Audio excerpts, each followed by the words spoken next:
Hello and welcome to episode 20 of the DX Mentor, all about the World Radio Sport Team Competition. Thank you for joining us. This is also known as WRTC.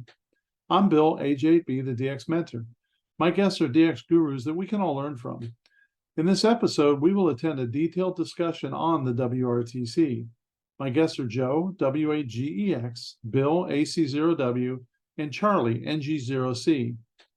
Several weeks ago, I received an email from KM5GT Greg regarding our 160-meter podcast.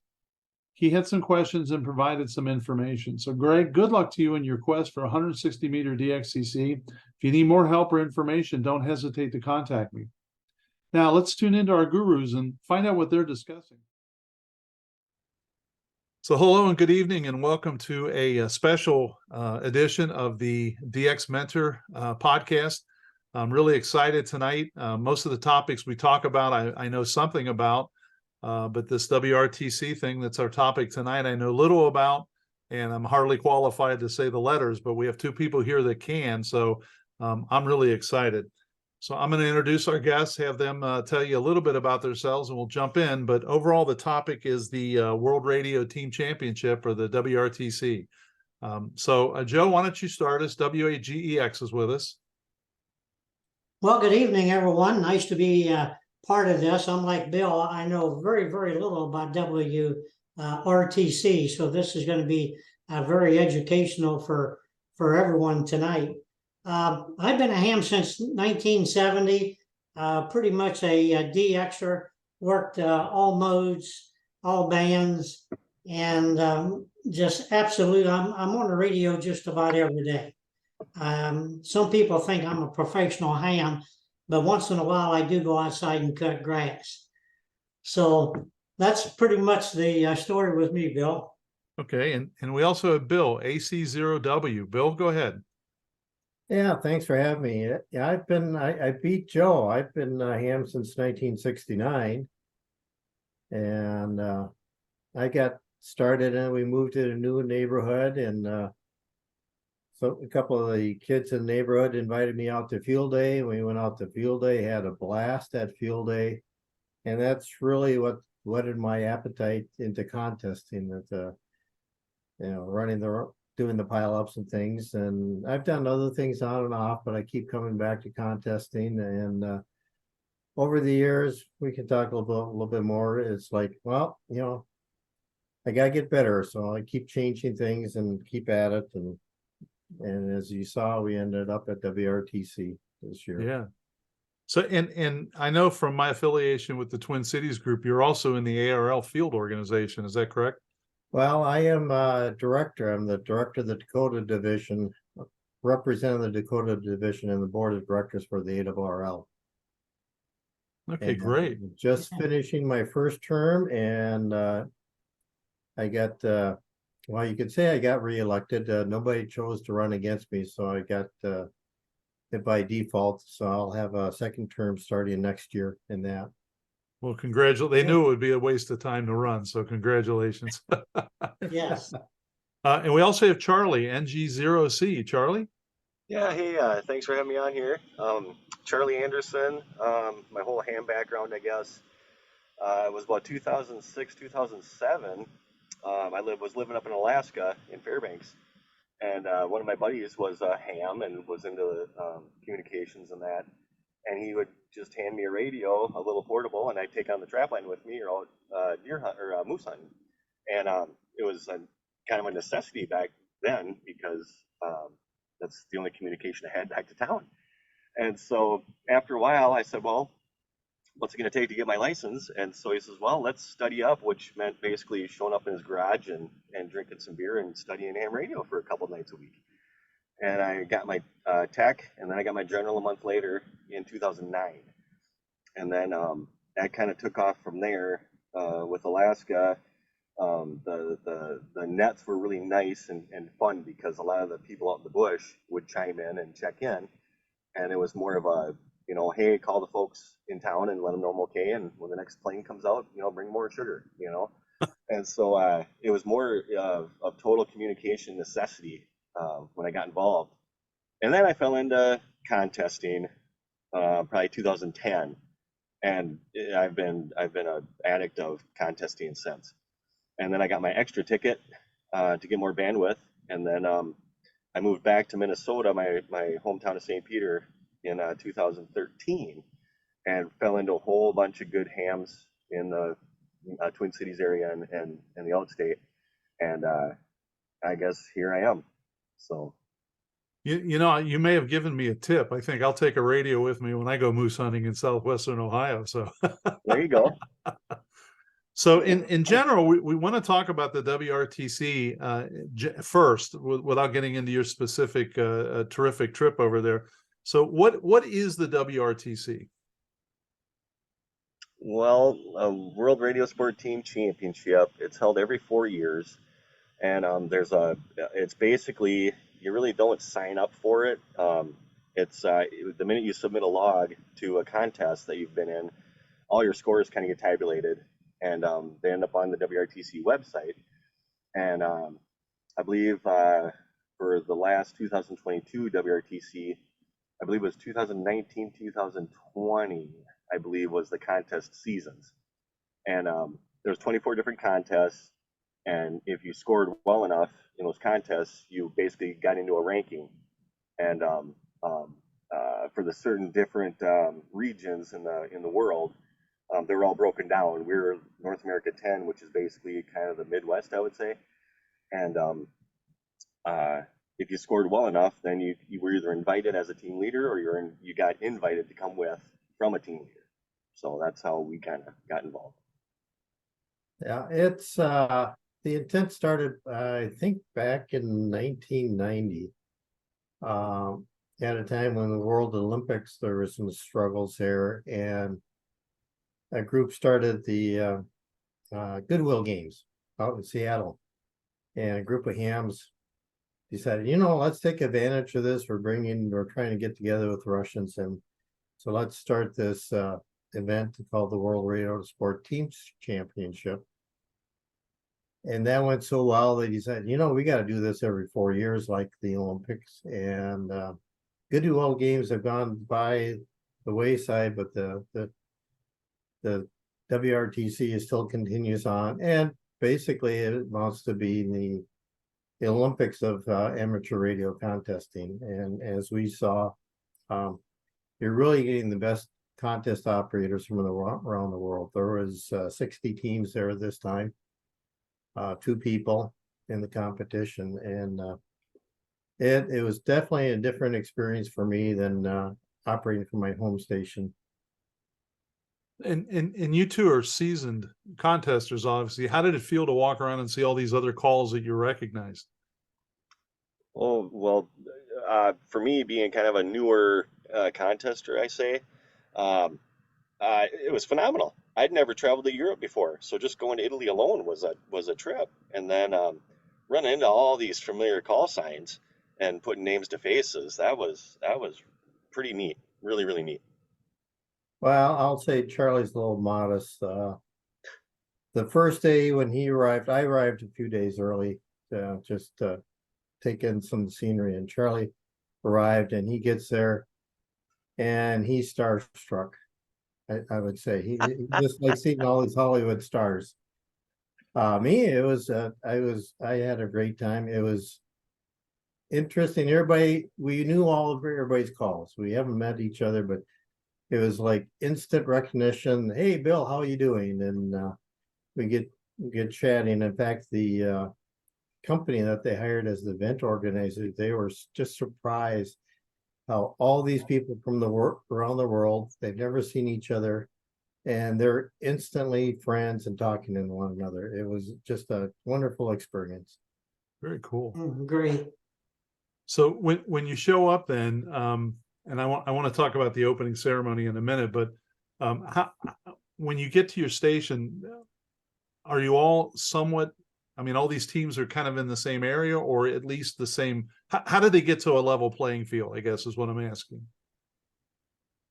That's kind of where the team championship gets its equal footing, per se, because we're all in the same region, and I'm not sure how far apart we were. I'm sure a couple of teams. Yeah, the stations were probably within about a 60-mile radius of the headquarters. Yeah. So we were reasonably close. Okay, I think we had one of the furthest away. and reasonable accommodations, right, at each spot? It varied. Unfortunately, a month what, things change, plans fall apart or whatever. A month before this event that area, Italy had some pretty serious flooding, Oh, yeah. and several of the sites were no longer usable. So they were scrambling to get some sort of site on some of these. So there's a few sites that weren't quite as equal as the other, but generally the region, it's all flat, the terrain's the same. So some of WRTCs had issues with mountains and hills, and this was pretty equal. The intent was the stations would be all the same. They were all supposed to be bed and breakfasts out in the country. So trying to equalize as much as possible. They did do a little site research, come in there with receivers and make sure that there was minimal noise. And unfortunately, in some cases, they didn't do it for a 24-hour period or overnight. So yeah, you go in now and you listen for an hour, it's good. Well, one site came back at midnight, some outside lights came on and they had a lot of noise. So it's, and So how, yeah, so they do the best they can with, what they have. so how did they obtain the property? Most of it is basically working out a contract with the places that they've selected were all what they call agricultural B&Bs. They're out in the country, in the farm country, and they're doing this agricultural tour business, trying to get people out there to these farms and seeing what's going on. So there's space, and it's just working out a contract with them, and they do get, the site does get money. I mean, they're renting the site and they get permission to set up the antennas and permission to run cables into the building and such. So it's just a negotiation between the organized committee and the landowner, property owner. Wow. So so we'll start with the antennas first, right? Do you all have the same antennas? Identical. Yes. Really? Oh, really? Yep. That's one thing that keeps the playing field square is every tower, every Yagi, every dipole is the same. And so we're dealing with 100 watts and I'd say compromised antennas. We had our 80-meter dipole is basically an inverted V with the tips being about 6 feet off the ground. And so it's not a contest station, but everybody's got the same thing. And so it leveled everybody out. Okay. So what kind of antennas were they, Bill? You had a tri-bander for 10, 15, and 20. It was basically a 2-element tri-bander, commercially made. I don't remember the brand, but somebody developed it and provided at a reasonable cost to the committee. Then they had a 40-meter inverted V and an 80-meter inverted V. Okay. Tri-banner is up at about 35 feet. They have a falling derrick tower that they install and get it up there. They had a rotor on it, so we at least can rotate it from the operating station and not like field day going out there and move it with your arms. Yeah. And as Charlie said, both dipoles, we could manually tune the ends. Especially like the 80-meter dipole. It came tuned for CW and there's a way to shorten it within a few minutes to go to phone portion of the band. But we weren't allowed to get up on ladders or climb anything. We had to do it from the ground. So that puts the ends at the 5 or 6 feet off the ground. So those two dipoles really kind of limited our reach during the nighttime hours. But again, everybody had the same thing. Sure. So those antennas, are they the same ones that was used last year? I mean, that's equipment that the committee owns? No, No. all this stuff every year, all these stations are donated basically. So the previous contests, it was totally different. And I Okay. believe this year was Mamo Beams, I Okay. believe, Yeah. to give them a little shout out.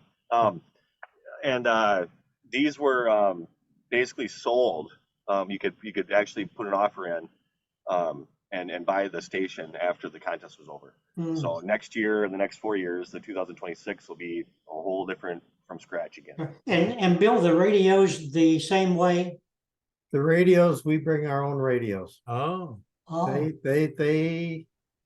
They provide the antennas, so all the antennas are the same. They have the same feed line and all the antennas. We aren't allowed to do anything with the feed lines. And but after that, it's all our equipment. We have to bring it all. We have to bring in antenna switches. Operating as a multi-two with two transmitters side by side, we have to bring filters, bandpass filters. And in this case, you're only provided one beam, so you bring a triplexer, so both stations can operate on that beam at the same time. So there's a lot of auxiliary equipment that we brought along to set up the station. And you saw all sorts of different types of radios. We only brought 2 radios. There's some teams brought 6 different radios.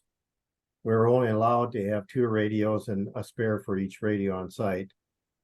And it was something Charlie and I discussed that based on history and things, and travel and carrying equipment, we just opted to minimize the amount of spares we brought. And you know, if a radio died in the middle of the contest, well, so be it. it died. Yeah, well, the other thing with Charlie's experience, we knew we weren't going to be in the top 5 to begin with. So why should we go through a lot of extra and we may lose a few spots because we lose a radio. right, right. So when do you get assigned? You don't know on your way over there that you're going to be at this location or that location, and you also don't know your call sign, correct? That's correct. Everything happens prior to the contest. We had the opening ceremony, and then we had a meeting to get we drew our call signs, and then the final meeting in the morning before we went out to the site is when we got our location. And everyone had no idea where they were going until they drew their station location. They could leave from there. Okay, wow.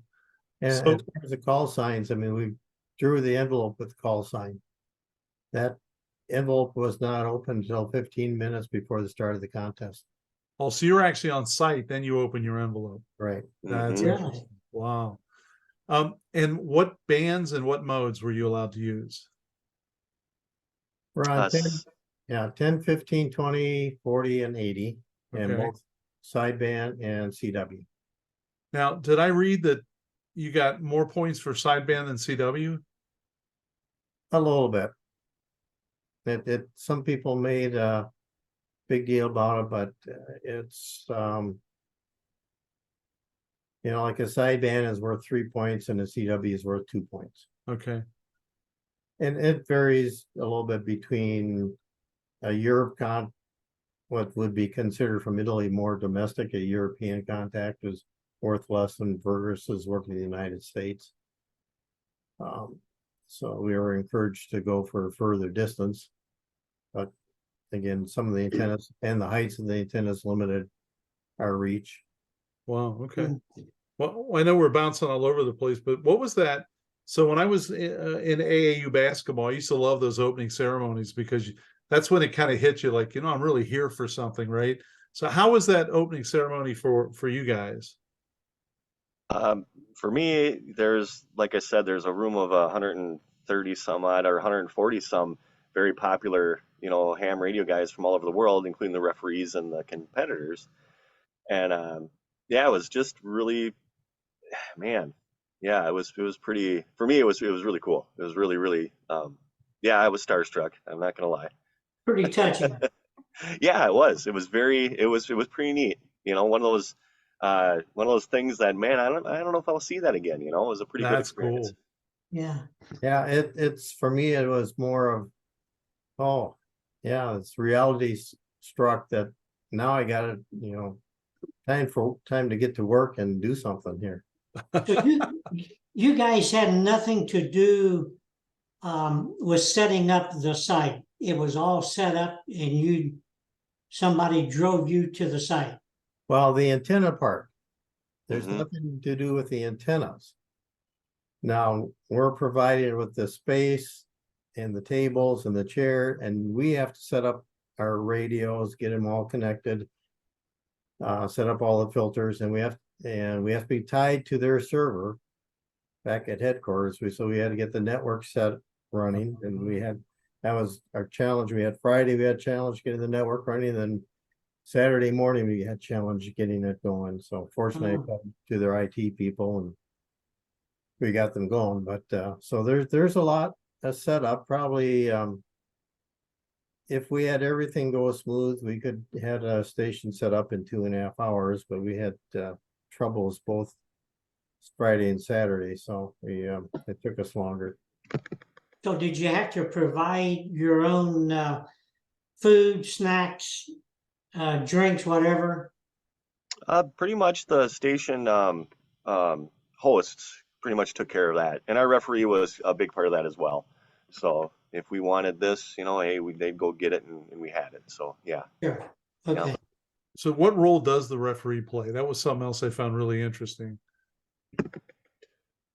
Basically, there's a meter at the output of our radios set up that monitors the wattage, the peak output, and with 100-watt radios, what we were running, it wasn't too much of an issue. Um, but yeah, he's there just to basically monitor and see if we're not, cheating, basically, because one very important instance is we cannot identify ourselves on the radio to anyone. We can't have any kind of cheerleading going on.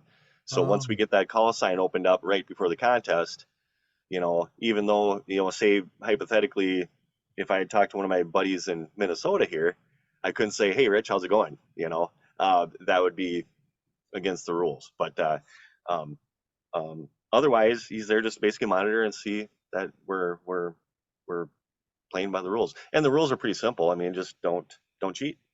Yeah. Pretty easy. And we don't, you know, they took our phones from us, so we have no internet to get on. You know, it's not like we can get online and spot ourselves or you know, what have you. So it's pretty straightforward. Was there any sort of a live scoreboard where you could see where your competitors, or was it just your heads? And I guess that's the other question. How long was the contest?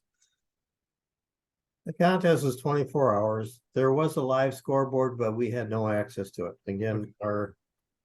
our internet was controlled through their server. So we couldn't see it, and we didn't have our phones to go online and start looking at it. Our referee was watching it, but he can't share that with us either. So we had no idea where we were at or how the other teams were doing.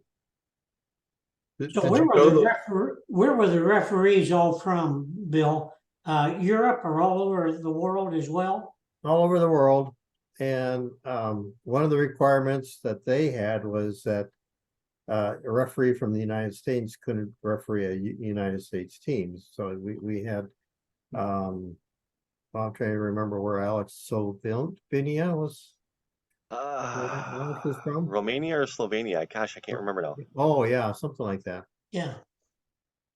So did you all pull an all-nighter and do the 24 hours, or how did you do that? You did.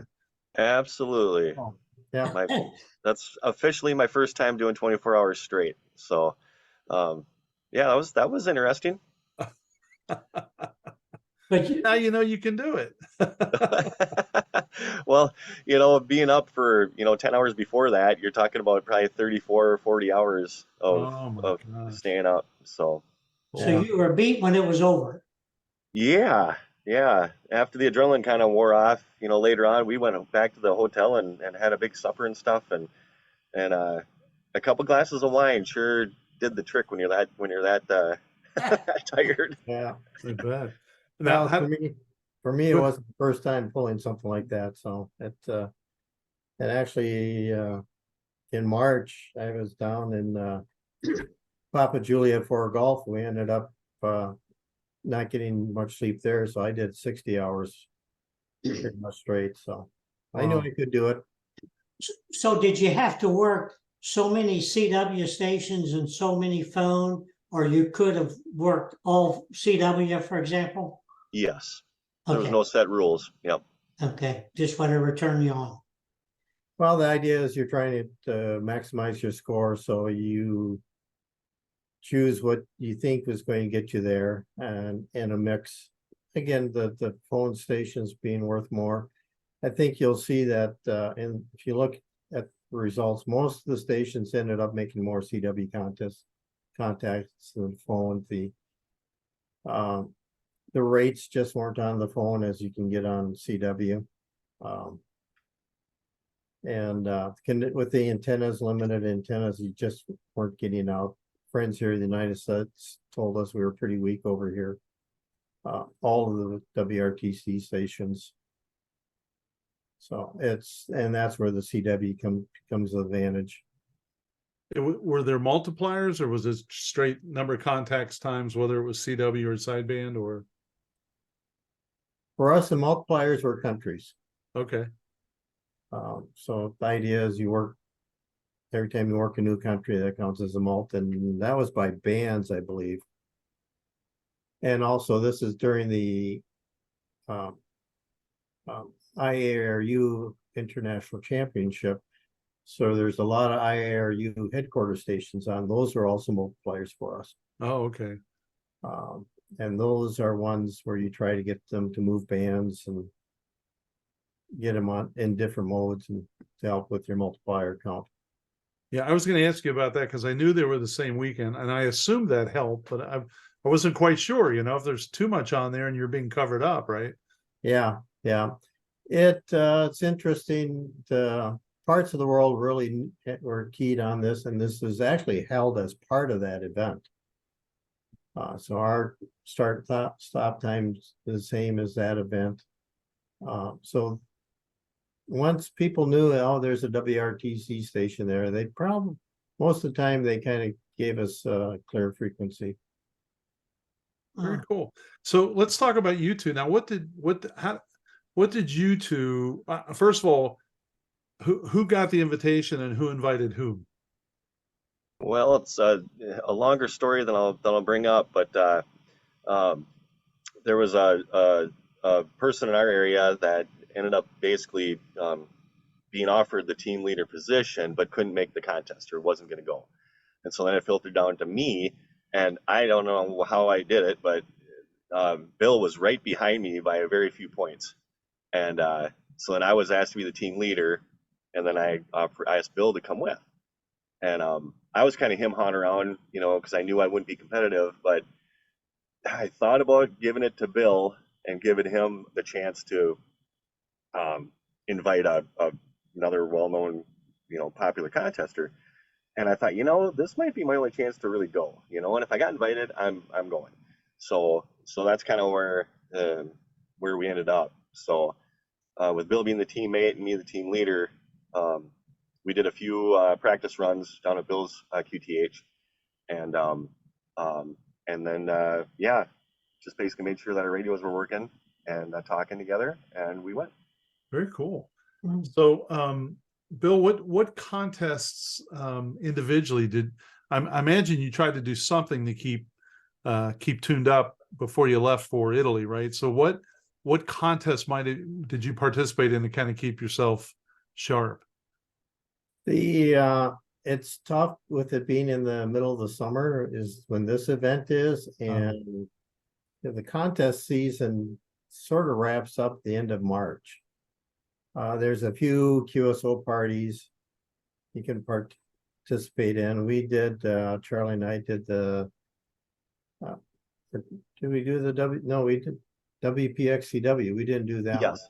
We did? Yes. Okay. Yep. At the end of May, there's WPXCW. We did that jointly. For me, my phone skills are pretty rock solid. So I primarily, there's this, CW ops have these weekly events, and I did those every week and focused on speed and running on those events to just keep my CW skills sharp. Well, okay. Yeah, and I do the CWTs also. Those are really a hoot. Every once in a while, if I'm not quite sharp, I kind of get depressed. Like, I can copy this every other night. I can't get it tonight, so I'm going upstairs, right? So, Oh yeah, I have those days, and it's like none of this is making sense. Okay, turn it off and go away. So Yeah. you guys are both contesters, at home. So when you went over there, was there any difference or just another contest per se?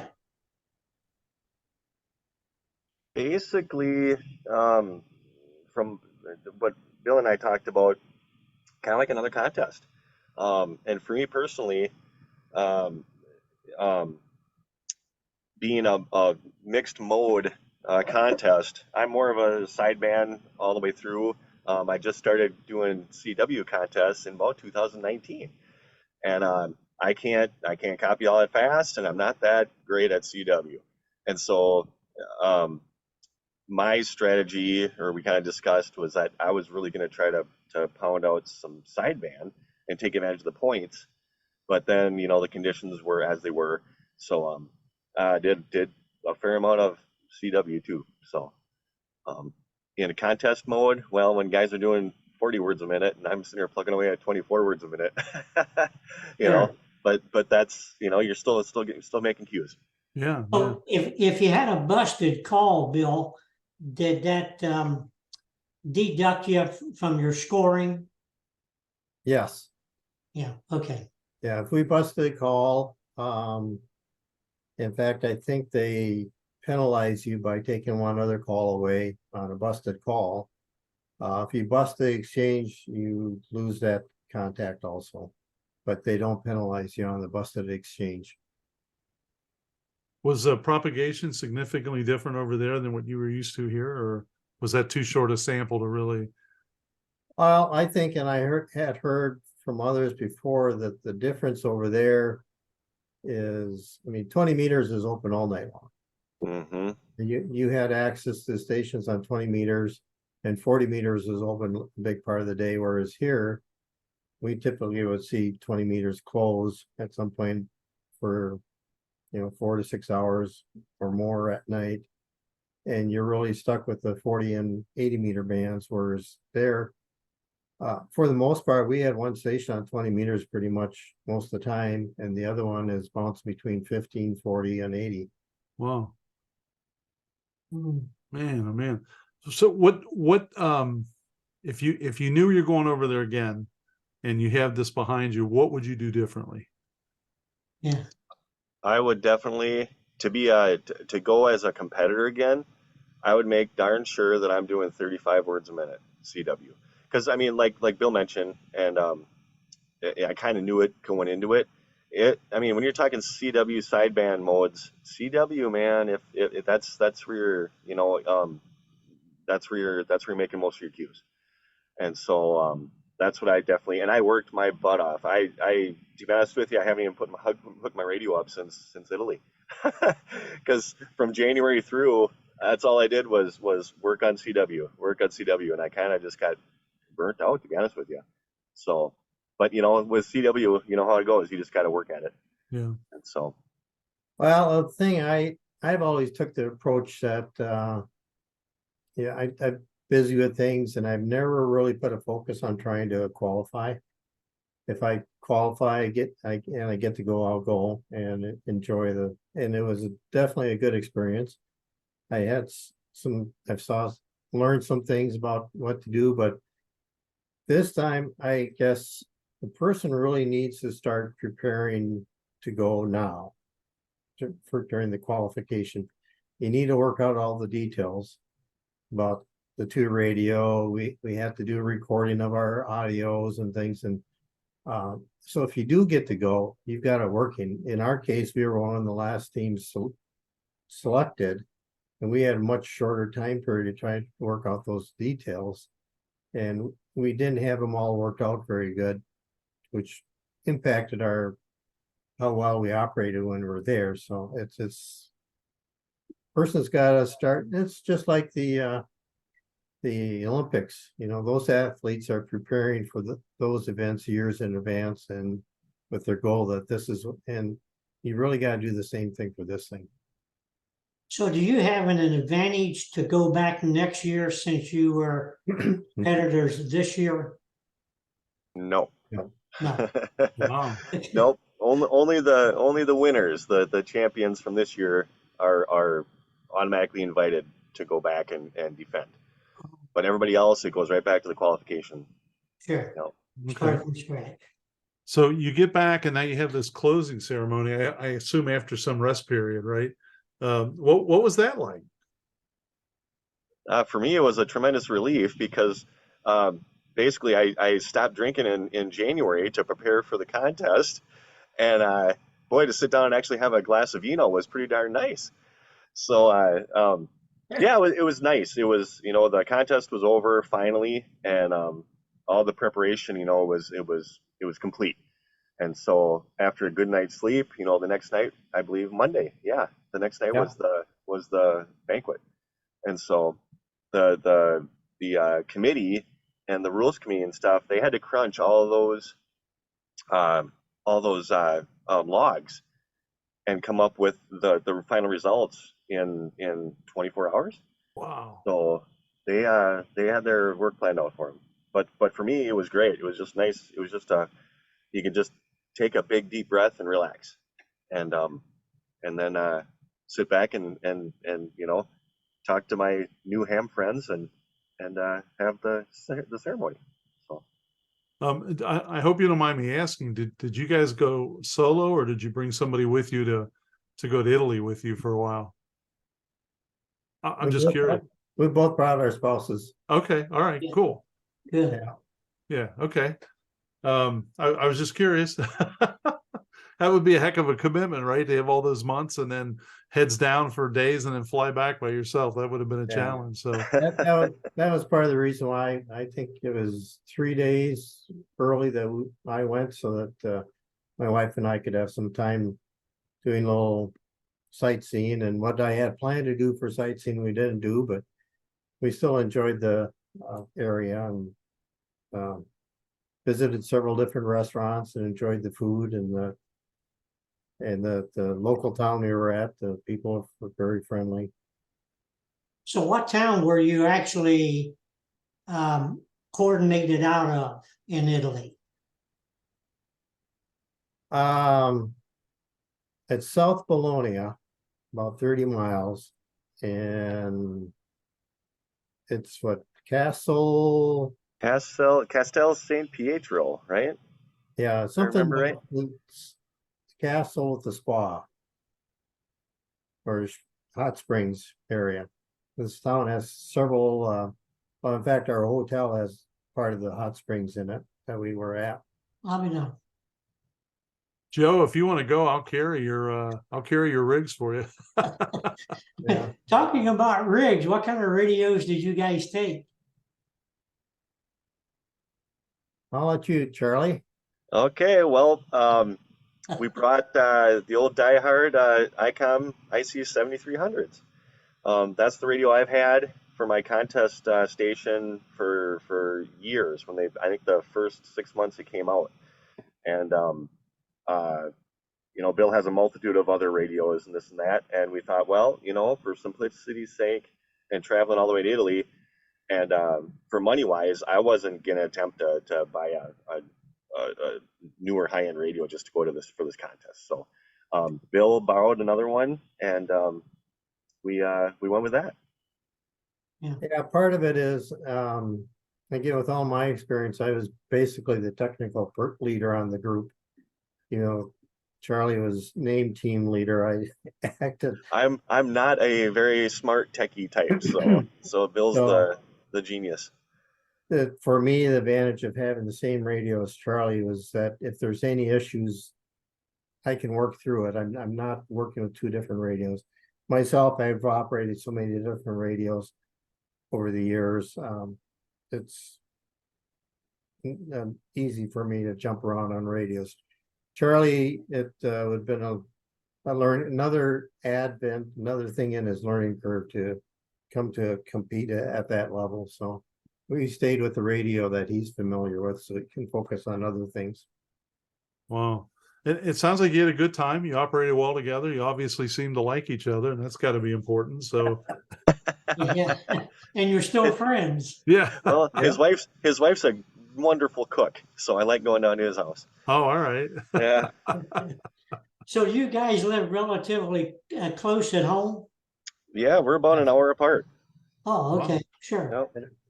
Yeah, that's what Bill and I are Yeah. at Yeah. most. Yeah, actually, we're both part of the same contest club, Minnesota Wireless Association. So that's how we got to know each other. And yeah, that's another one of my hats I wear. I'm actually president of that club too. Ah, Uh, okay. So would you, guys, would you do it again? Yes, I would absolutely. I'm gonna compete and try to get good scores in the qualifying contest for 2026. If I get invited to go, but we'll see. We'll see. I'm in limbo as far as living quarters now. We're renting in town instead of having my farm place, so my antennas are severely compromised. But if I can run 35 words a minute contest speed CW and I get invited, I will definitely go again. Yeah. It's in London next contest, the next WRTC, Yeah. and if it is all possible, I would almost rather go to volunteer and be a part of the contest if I don't get invited to go as a competitor. So Yeah. absolutely. no, this is actually the first time where I'm actually going to put some effort into trying to qualify. So, so if I got invited, I would go. So you talk. We Go ahead, haven't Joe. talked much about the referees. So how are they picked? Well, they have to apply. There's a form they fill out if they would like to referee. They have to provide qualifications as to their experience. They need to be the requirement of the event was everybody speak English, so they would have to understand English. And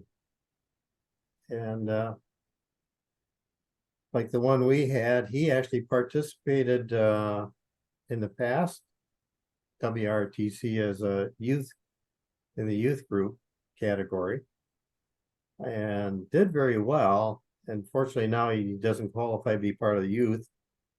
And so the competition in his area is rather stiff, and he didn't make the qualification, but he applied and got selected for that.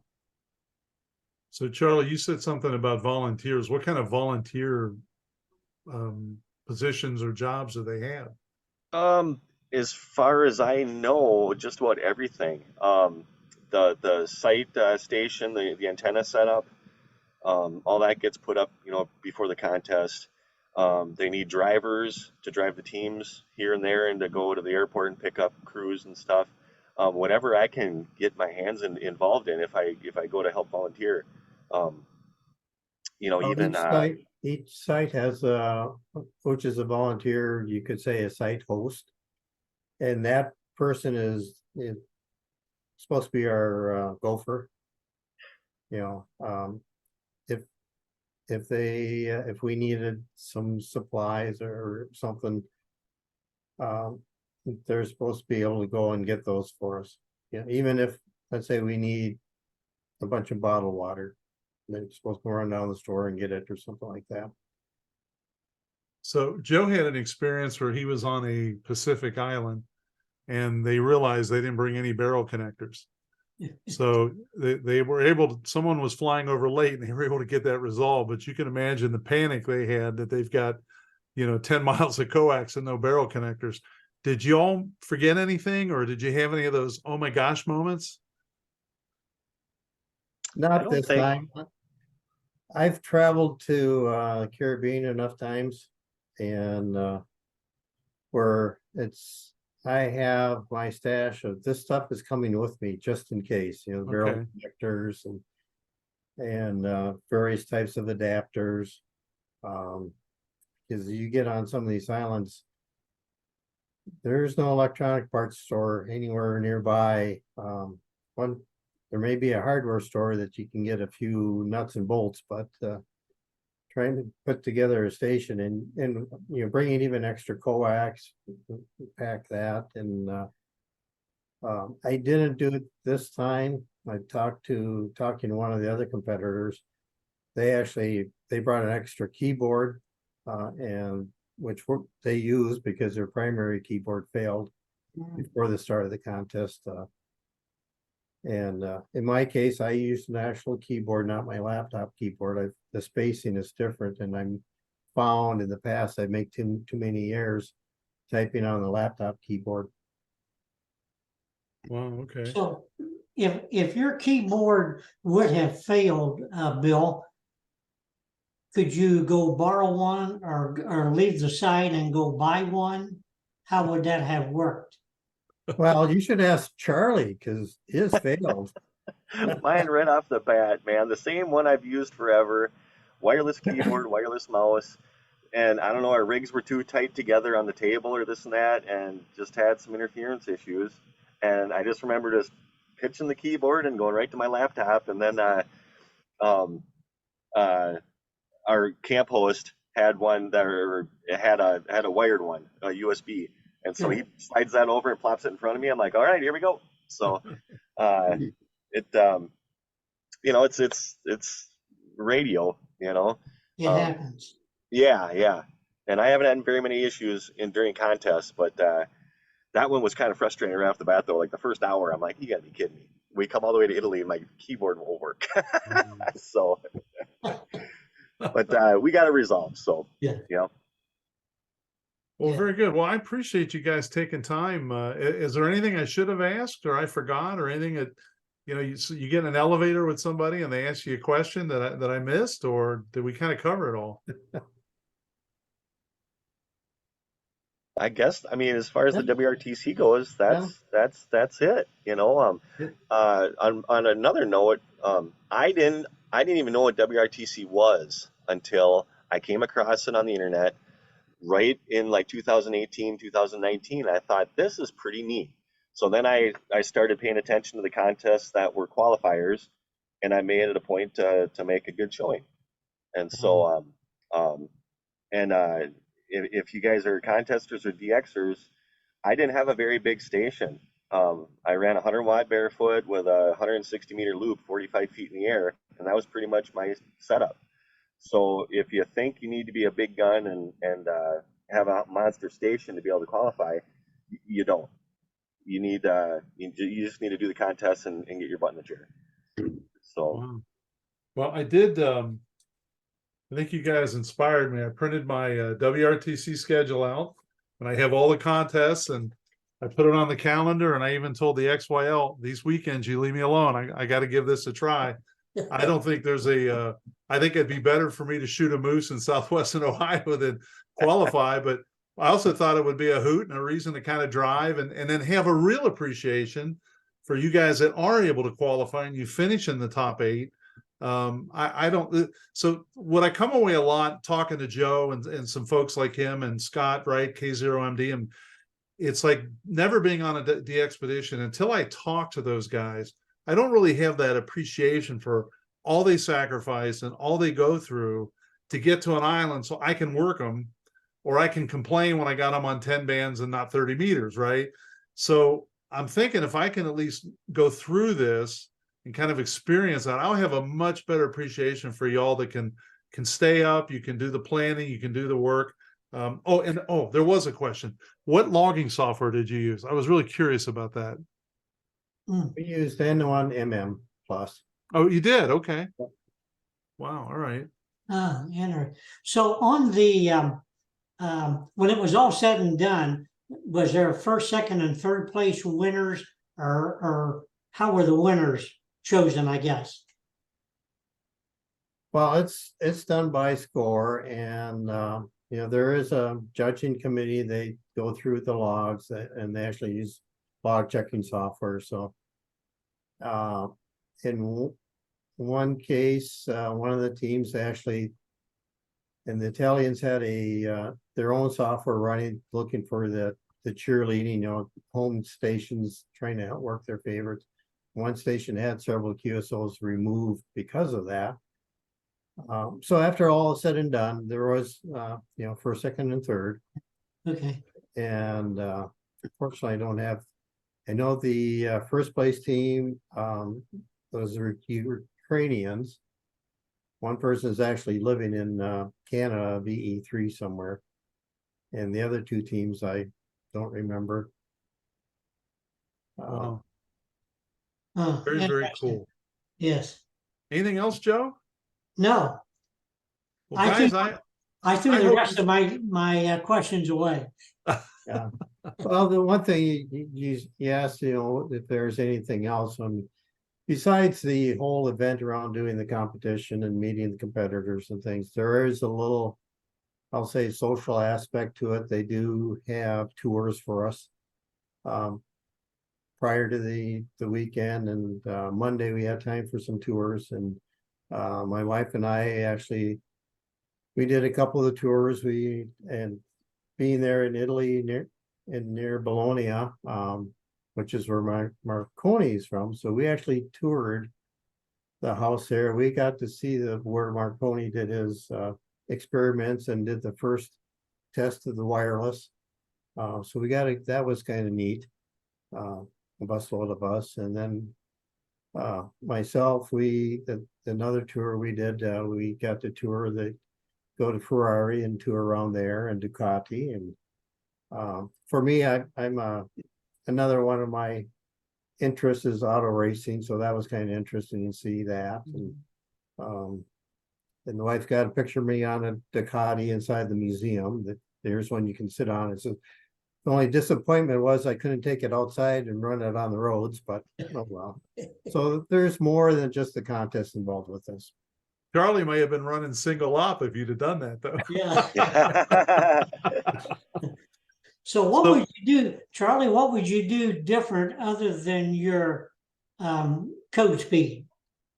To get set up to go. Would you do anything other than that? I would research the WRTC a lot more, just to get into the fine details of, I looked into propagation from Italy, but I didn't really extensively go hard at it and look at, I'm not really a numbers guy anyway. When you look at sunspot numbers and all this fun stuff, you just go operate. But I would do that a lot more. I'd research the heck out of, like say 2026, it's in England. Okay, start figuring out, propagation schedules and timing, and really get into the actual specific contest. And there's a lot more that goes on, than just sitting in a chair and playing radio. And so that basically goes along with any contest now. I'm getting to that kind of level, I guess, to where, figure out where I can make some more cues, where I can get going. Should I leave the band? Should I jump the bands earlier? Did I stay too late? Those sort of things. And you can do a lot of that just by going on the contest scores and looking at the big contesters from London or Europe or wherever you're going to operate from, and you can learn a lot. Yeah, you really can. And so that's kind of where I'm at. Okay. So, What I would do is I do some log analysis, and I haven't yet. I didn't do any before going over there and visiting with the other participants. Most of them did analysis of the logs from the previous WRTC, and so during the event, from my home station, I have a good idea what's a good run rate. What rate should I change bands? What rate should I go to search in pounds or whatever? Over there, I didn't have that experience. And is this rate too low? Should I be changing or when do I change? And I think that's part a little bit of what Charlie's talking about. So got Mhm. that's one of the things that I got to work on is do some log analysis. I been busy with all my other responsibilities, so I haven't even analyzed our logs yet to see where we made mistakes. So the three winners, Bill, they um, they were more proficient at doing that, and that's why they won. That would be a good part. You know, talking to them, they do. Okay, their rate is down to here. They got to change bands. They are very more proficient. I think all three of them were from Europe. I believe Yeah, so. so they're familiar with the propagation. I mean, our experience with the 20 closing versus they knew they could stay on 20 all night long. There's some advantage there. Actually, England's going to be one thing. Nice thing about Italy was you point your antenna north and you get everybody. It's the band is open from east to west, and once in a while we would tune it one way or another to help one direction. But England, it's going to be different. There's not much north of where we're going to be at to work. So you're either going to be focusing to the east to get Europe or to the west to get the USA. Yeah. So Well, I didn't even think about that part of it because if your rate hit, and I'll pick some number, let's just say you hit 47, you're saying, boy, relative to home, that's low. Here, that may be top end right now. And if I switch bands, I may get down to 7 and wish I'd have stayed at 47. So that's interesting. yeah, no, over there, the lowest rate I had was about 100. Yeah. And this is the last 10. It's not the last hour. It's the last 10 QSOs.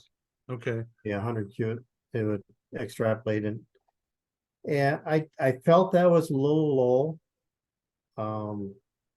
That I should probably set it a little higher than that, but that's it was at times it was difficult for Charlie and I to communicate.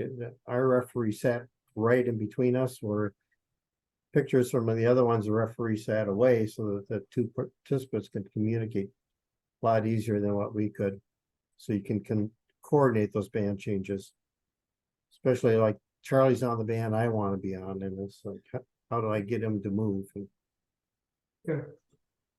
Very, very interesting. Wow. Bill, I know you're a member of the Twin Cities DX group. Charlie, are you also a member? Yes, I am. Oh, well, me being the editor of the newsletter, seems to me I hear a couple of articles coming my way.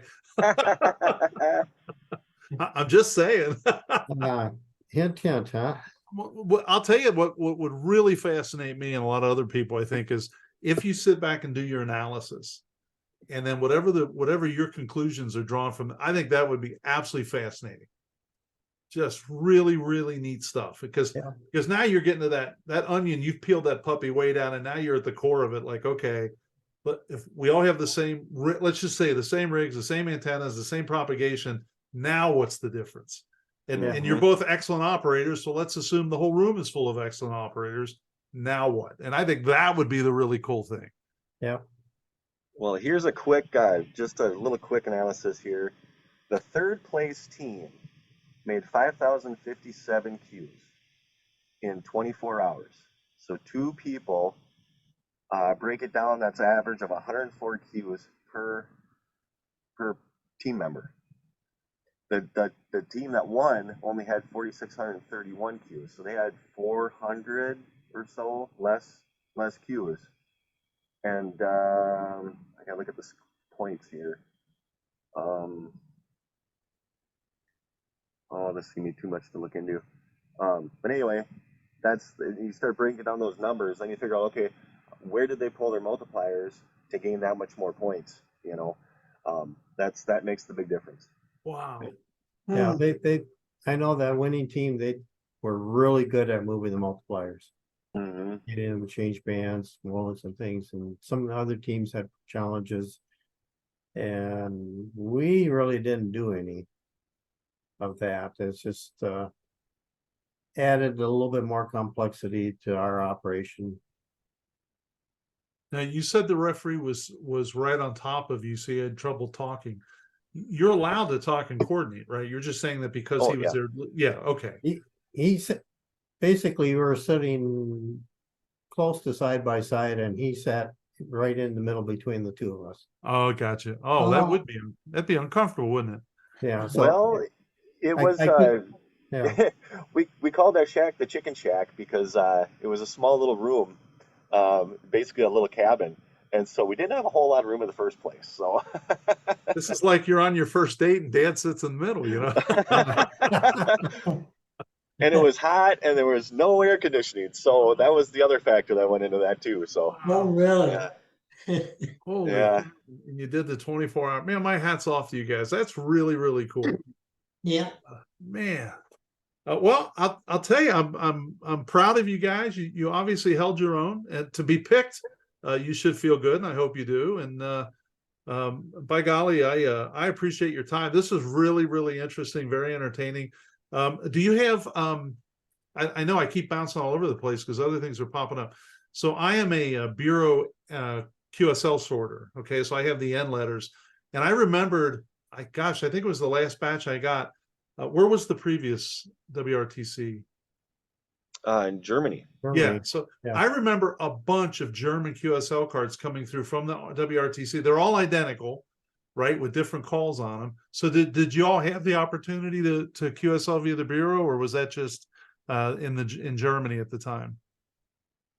That was just Germany. The Italians haven't arranged any sort of QSL statistics with us or features. I just today got a certificate so I could load our QSOs up in a logbook of the world. So I know that some people are asking about that. So our QSOs will be up there for at least get confirmed that way. Very cool. Very cool. Yeah. Well, guys, I'm looking forward to your articles for your newsletter. And I really do appreciate it. This is very entertaining for me, and I hope everybody tuning in will get a hoot out of it. And if there's anything I can do or Joe can do to help down here, let us know, and we'll keep rooting you on and see if we can support you. So I really appreciate it. Well, thanks for having us on. This was really fun for me too. Yeah. Well, Very we'll see you- interesting. Thanks a lot, guys. We really appreciate it. Yeah, we'll see you guys in England in 2026. Yes. Any chance you'll be coming to Dayton for the Hamvention? I will That's a tough one. I'll be there this May. Okay, Bill. May. Well, we run the DX dinner on Friday night, so Yes. and Okay. I'm the ticking guy, so just tuck my call away and I'll take care of you. So Okay. Well, I've been there in the past, so Good. Friday night. great. Well, thanks again, guys. I appreciate it. Yeah. Yep. Thank you much. Good night. Good night.